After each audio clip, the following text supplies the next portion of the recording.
Assalamualaikum warahmatullahi wabarakatuh. Alhamdulillah. Nahmaduhu wa nasta'inuhu wa nastaghfiruh. Wa na'udzu billahi min shururi anfusina min sayyiati a'malina. Man yahdihillahu fala mudilla lahu wa man yudlilhu fala hadiya lahu. Syahadatu an la ilaha illallah wahdahu la syarika lahu. Wa asyhadu anna sayyidina Muhammadan 'abduhu wa rasuluhu la nabiyya ba'dahu. Allahumma shalli wa sallim ala nabiyyina wa qudwatina Muhammadin sallallahu alaihi wasallam wa ala alihi wa ashabihi wa mawala. Yaqulu Allah Ta'ala fi muhkam tanzil. A'udzu billahi samil alim minasy syaithanir rajim. Ya ayyuhalladzina amanu taqullaha haqqa tuqatih wa la tamutunna illa wa antum muslimun. يا أيها الناس اتقوا ربكم الذي خلقكم من نفس واحدة وخلق منها زوجها وبث منهما رجالا كثيرا ونساء واتقوا الله الذي تساءلون به والأرحام إن الله كان عليكم رقيبا يا أيها الذين آمنوا اتقوا الله وقولوا قولا سديدا يصلح لكم أعمالكم ويغفر لكم ذنوبكم ومن يطع الله ورسوله فقد فاز فوزا عظيما. فيا أيها الحاضرون أوصيكم ونفسي بتقوى الله فقد فاز المتقون. Alhamdulillah, kesempatan Jumat yang penuh berkah ini, kehadiran kita untuk mensyiarkan, menunaikan dan kewajiban dalam rangka ibadah untuk menegakkan sholat Jumat adalah kewajiban bagi setiap pria laki-laki yang memiliki taklif bagi kita semua yang hadir, sehingga gugurlah kewajiban kita saat ini. Tiada lain dan tiada bukan merupakan bukti nikmat yang Allah berikan kepada kita. Maka seyogyanya kita mengucapkan dengan ungkapan rasa syukur, alhamdulillahilladzi bi ni'matihi shalihat. Pujian milik Allah yang telah menyempurnakan amal ibadah kita. Tentunya salawat dan salam tercurahkan untuk membawa risalah Islam yang mulia, Nabi akhir zaman yang telah memberikan kita syariatnya menjadi pegangan hidup kita. Sunnahnya merupakan ittiba Nabi kita yang mulia, Nabi besar Muhammad sallallahu alaihi wasallam. Hibbail kiram, jamaah Masjid Darul Hikmah yang berbahagia, bahwa kita manusia yang diciptakan oleh Allah Subhanahu wa taala tiada lain dan tiada bukan adalah sebagai illa liya'budun, agar kita menyembah kepada Allah. Karena itu pada prinsipnya umat manusia harus memiliki pegangan hidupnya agar hidupnya tersebut terarah. Maka agama merupakan solusi. Agama merupakan pegangan bagi setiap makhluk manusia di muka bumi ini. Maka agama dalam bahasa Sanskerta tidak agama kacau. Dan secara epistemologi disebutkan bahwa agama adalah merupakan jalan hidup manusia yang memiliki aturan, tata tertib, norma, sehingga hidupnya dia dapat layak, hidupnya dapat tenang, hidupnya teratur. Itulah yang namanya agama. Maka jangan sampai kita terkecoh dengan pendapat orang-orang yang ateis, yang tidak mengenal dengan adanya Tuhan. Dengan orang sekuler yang memisahkan antara urusan dunia dengan agama. Mereka katakan agama adalah candu. Agama merupakan momok yang menakutkan.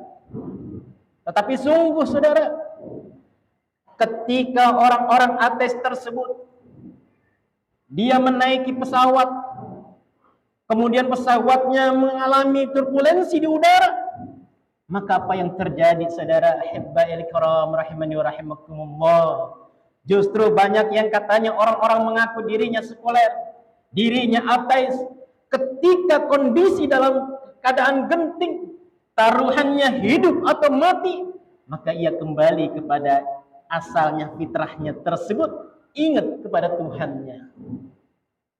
La haula wala quwata illa billahil aliyyil azim. Karena itulah manusia membutuhkan agama. Tidak ada manusia yang tidak membutuhkan agama. Yang walaupun dia dengan berbahasa provokasi di media sosial dan dimanapun dia mengatakan seperti itu, pada dasarnya sungguh sangat kerdil sekali hatinya mereka-mereka itu.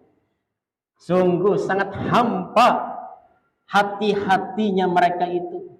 Pada ujung kehidupannya, pada akhirnya adalah tingkat bunuh diri yang tinggi di kalangan orang-orang seperti mereka itu.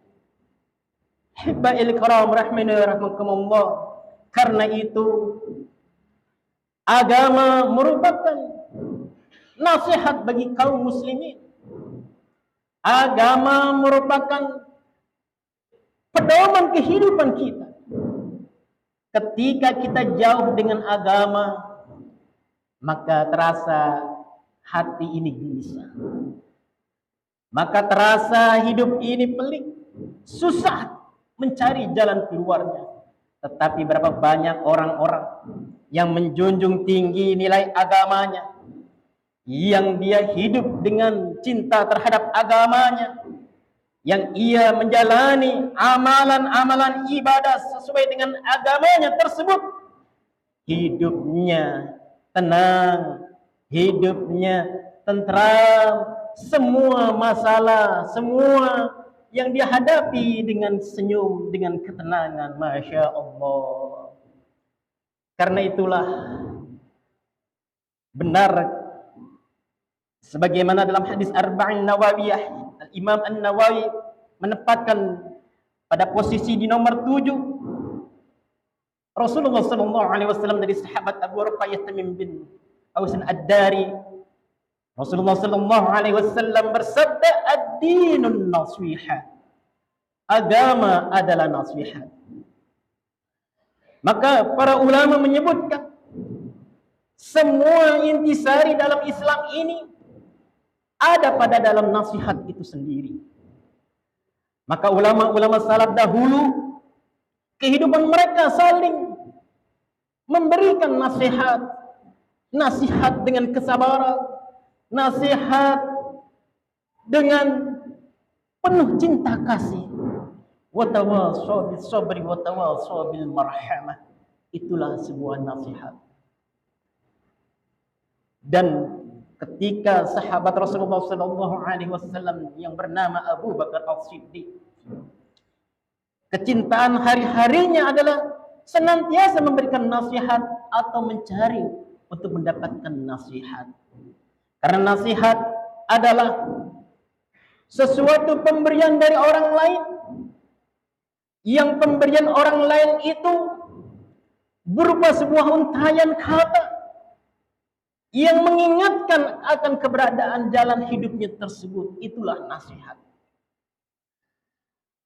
Maka kalau dalam doa adalah ad-du'a wal ibadah, doa merupakan intisari pada ibadah.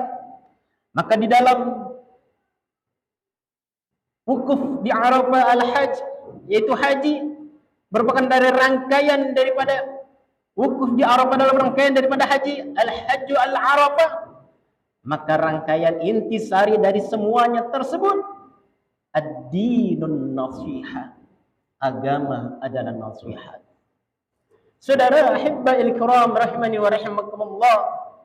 Karena itu janganlah kita seolah-olah tidak mau menerima masukan dari orang lain berupa nasihat. Sungguh ketika kita tidak mau menerima masukan dari orang lain, mendapatkan sebuah kebenaran dan angkuh setiap pada manusia, maka disebut orang yang sombong. Karena sombong adalah orang yang tidak mau mendapatkan nasihat dari orang lain. Karena itulah setiap jiwa-jiwa kita yang hadir di sini, di dalam Jumat ini, perlulah kita setiap pekan mendapatkan nasihat dari sang khatib. Agar kenapa? Agar kehidupan kita 1 minggu ke depan tenang. Agar kenapa? Agar kita pekan berikutnya punya pegangan. Agar kenapa? Agar kita di pekan berikutnya jalan hidup ini tidaklah sulit kita hadapi. Karena apa? Karena kita memiliki nilai-nilai ketakwaan kepada Allah Subhanahu wa taala. Kemudian para sahabat Rasulullah sallallahu alaihi wasallam bertanya kepada Rasulullah, "Qulna liman ya Rasulullah, untuk siapa wahai Rasul? Agama nasihat itu untuk siapa?" Maka jawab Rasulullah sallallahu alaihi wasallam, "Lillahi wa li kitabihi wa li rasulihi wa li a'immatil muslimin wa ammatihim." Rawahu Muslim. Bahwa nasihat agama yang memberikan kita nasihat, agama yang di dalamnya intisari semua aspek, di dalamnya adalah nasihat, memiliki 5 kandungan. Yang pertama adalah lillahi, untuk Allah. Artinya apa, saudara? Artinya bagaimana kita, kecintaan kita, ibadah kita, semua hidup kita lillahi rabbil alamin, untuk Allah Tuhan semesta alam. Jangan sampai ketika kita sudah menyatakan innal salati wa nusuki wa mahyaya wa mati lillahi rabbil alamin, pada akhirnya kita terjerumus kepada dosa besar. Karena itulah orang yang menyatakan dirinya nasihatnya untuk Allah, berarti dia tertanam dirinya tauhidnya kepada Allah adalah benar, akidahnya adalah benar, menyembah kepada Allah adalah benar, tidak menyekutukan sedikit pun, menduakan Allah dalam kehidupannya. Karena dosa besar yang Allah tidak akan ampuni ketika kita melakukan perbuatan dosa syirik tersebut. Karena itu, ahibba'il kiram rahimani wa rahimakumullah, camkanlah bahwa nasihat kita untuk Allah hidup kita, kepada Allah jalan hidup kita, dan akan kembali kepada Allah semata. Kemudian yang kedua, wali kitabihi, untuk kitabnya Allah, yaitu Al-Quran. Zalikal kitabu la raiba fi, demikianlah Al-Quran diturunkan la raiba fi, yang tidak ada keraguan di dalamnya. Maka ketika kita berbicara keimanan kita kepada Al-Quran, maka sungguh kita sehari-harinya senantiasa meneladani dalam hidup kita sebagaimana Allah firmankan di dalam Al-Quran, sebagaimana langkah way of life kita, bahwa pandangan hidup kita kembali kepada asas Al-Quran, kepada Al-Quran itu sendiri. Kita tilawahnya dengan hari-hari kita, Al-Quran kita baca. Pedoman kehidupan kita, kita senantiasa merujuk kepada dalailul Quran. Dan apapun semuanya, hingga Al-Quran itu tidak hanya sebatas bacaan kita, tetapi kita hayati, kita tadabburi maknanya, sehingga hidup kita adalah Al-Quran itu sendiri. Sebagaimana hibbail kiram, para sahabat bertanya pada istri Rasulullah sallallahu alaihi wasallam, kaifa kana akhlaquhun nabi, bagaimana akhlaknya Nabi? Maka jawab Aisyah, kana akhlaquhul Quran, akhlaknya Nabi adalah Al-Quran itu sendiri. Maka dalam hadis yang lain disebutkan Rasulullah sallallahu alaihi wasallam bersabda, khairukum man ta'allama al-Quran wa 'allamahu, sebaik-baiknya kalian, sebaik-baiknya kita semua adalah orang yang senantiasa belajar Al-Quran dan juga yang mengajari Al-Quran. Maka orang-orang yang senantiasa sehari-harinya adalah hidupnya dengan Al-Quran, dia tidak meninggalkan satu ayat pun dari ayat-ayat min Al-Quran, maka hidupnya akan dengan tenang dan damai sebagai nasihat agamanya tersebut. Dan yang ketiga, hibba'il kiram wali rasulihi, dan untuk rasulnya. Apa maksudnya? Kita menjadikan rasul adalah suri tauladan kita.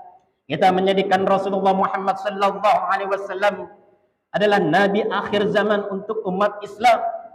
Apapun yang dikatakan oleh Rasulullah qaulan wa fi'lan wa taqriran menjadi sunnah kita semuanya.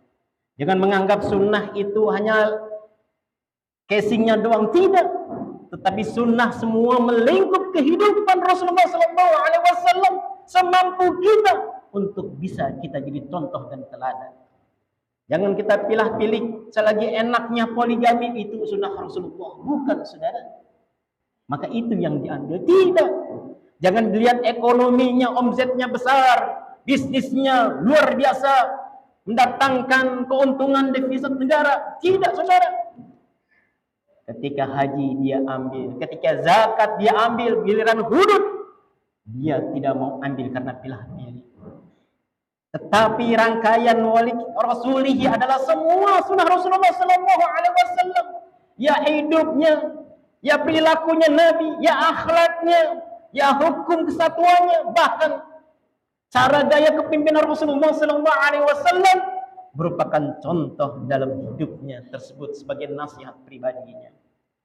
Kemudian yang keempat, wali a'immatil muslimin, dan untuk para pemimpin kaum muslimin. Saudara hibba'il kiram, pemimpin yang kita pilih adalah orang yang beriman kepada Allah, orang yang mengikuti jalan sunnah Rasulullah sallallahu alaihi wasallam. Ia senantiasa beribadah kepada Allah. Dia tidak banyak janji kepada rakyatnya. Dia berakhlakul karimah, menjadi contoh teladan bagi rakyatnya. Inilah pemimpin yang kelak, yang kita lihat sendiri berlaku adil kepada rakyat. Maka ketika pemimpin itu melenceng dari jalan, dari sumpahnya tersebut, maka siap kita untuk meluruskannya. Sebagaimana saudara, bagaimana Amr bin As tidak berlaku adil kepada orang Kristen Koptik. Waktu itu beliau memimpin gubernur di Mesir. Kemudian datanglah Umar memberikan surat, tolong ini sampaikan gubernur Amr bin As, dengan apa? Garis memisah antara silang yang satu siap untuk meluruskan atau pedangku yang akan bicara, saudara. Karena itulah kita jangan takut al-haq walau kana murra, berkata yang benar walaupun di depan pemimpin, berkata yang benar walaupun itu pahit di depan pemimpin-pemimpin kita. Tentu saudara ada etikanya, ada adabnya ketika kita berbicara dengan penguasa yang zalim, saudara. Hibba'il kiram rahimani wa rahmakumullah. Karena itulah dalam memilih pemimpin nanti kita harus tahu riwayat pendidikannya, riwayat track record hidupnya, bagaimana masalah dalam kehidupannya nanti. Kemudian lihat bagaimana keadilan sosial di hadapan rakyatnya. Apakah dia pernah berbuat bohong ataukah tidak di hadapan rakyatnya. Maka itulah pemimpin yang kita pilih, pemimpin yang sejati, yang mendekati kebenaran. Hibba'il kiram rahimani wa rahmakumullah. Dan yang terakhir, wali a'immatul muslimin wa ammatihim, dan rakyatnya. Kenapa demikian saudara? Rakyat ini perlu bimbingan. Rakyat ini perlu tarbiyah untuk orang-orang seperti kita ini. Maka para santri-santri di sini, ketika kalian berada di rumah, menjadi lahan dakwah untuk masyarakat di sekitarnya. Ajarkan mereka tentang tauhid, ajarkan mereka tentang ibadah yang benar, ajarkan mereka bagaimana apa yang sudah diajarkan di pesantren. sampai ke masyarakat-masyarakat yang ada, sehingga masyarakat tidak dibodohkan, masyarakat tidak dibutakan dengan politik, tidak dibutakan dengan macam-macam iming-iming dan lain sebagainya. Karena apa? Karena jasa para santri mencerdaskan kehidupan masyarakat.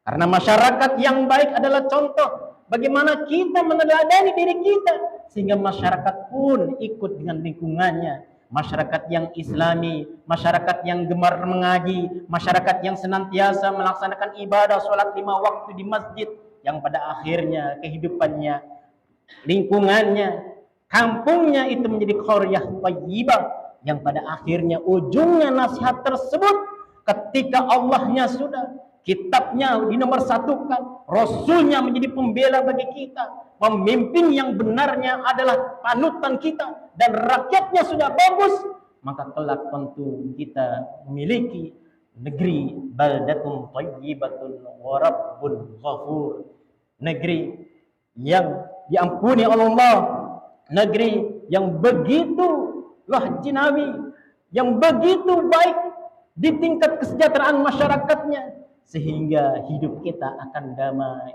akan tenang, akan tentram, syariat Islam pun berjalan. Mudah-mudahan kelak ke depan kita dengan nasihat agama ini menjadi pedoman kehidupan kita, agar kita jangan sampai salah dalam kehidupan kita, agar kita tenang kehidupan kita, agar kita punya pegangan, agar kita tidak salah dalam melangkah, tidak salah dalam memilih, karena agama adalah nasihat untuk kita sendiri. Aqulu qouli hadza wa astaghfirullah li wa lakum innahu huwal ghafurur rahim. Alhamdulillahilladzi hadana li hadza wa ma kunna linahtadiya laula an hadana Allah. Syahadatu an la ilaha illallah wahdahu la syarika lah, wa asyhadu anna sayyidina Muhammadan abduhu wa rasuluhu la nabiyya ba'da. Allahumma shalli wa sallim ala nabiyyina wa qudwatina wa maulana Muhammadin sallallahu alaihi wasallam wa ala alihi wa ashabihi wa man ittaba'ahum hilal huda ila yaumil qiyamah. Amma ba'du. Qala Rasulullah sallallahu alaihi wasallam, ittaqillaha haitsuma kunta wa atbi'is sayyi'atal hasanata tamhuha wa khaliqin nas bi khuluqin hasanin. Wa yaqulu Allah ta'ala fi muhkamit tanzil, a'udzu billahi samil 'alim minasyaitonir rajim, innallaha wa malaikatahu yusholluna 'alan nabi ya ayyuhalladzina amanu shallu 'alaihi wa sallimu taslima. Allahumma shalli 'ala Muhammad wa 'ala ali Muhammad kama shallaita 'ala Ibrahim wa 'ala ali Ibrahim, wa barik 'ala Muhammad wa 'ala ali Muhammad kama barakta 'ala Ibrahim wa 'ala ali Ibrahim innaka Hamidum Majid. Wa ma hum bi rahmati an sahabati Abi Bakar wa Umar wa Utsman wa Ali wa an sahabati ajma'in, wa ma hum bi rahmatika ya arhamar rahimin. Allahumma ighfir lil muslimin wal muslimat wal mu'minin wal mu'minat الأحياء منهم والأموات إنك قريب مجيب دعوات يا قاضي الحاجات. اللهم أعز الإسلام والمسلمين واخذل من خذل الإسلام والمسلمين ودمر أعداءك الدين. اللهم تقبل منا صلاتنا وصيامنا وركوعنا وسجودنا وتلاوتنا وتعبدنا ولا تمن تقصرنا يا أرحم الراحمين. ربنا هب لنا من أزواجنا وذرياتنا قرة أعين واجعلنا للمتقين إماما. ربنا أعزنا أشكر نعمتك التي أنعمت علينا وعلى والدينا وعملا صالحا ترضاه. ربنا هب لنا من الصالحين. ربنا آتنا في الدنيا حسنة وفي الآخرة حسنة وقنا عذاب النار وقنا عذاب النار وقنا عذاب النار. عباد الله، إن الله يأمر بالعدل والإحسان وإيتاء ذي القربى وينهى عن الفحشاء والمنكر والبغي يعظكم لعلكم تذكرون ولذكر الله أكبر. أقيموا الصلاة. يا من صليت بكل الأنبياء، يا من في قلبك رحمة للناس.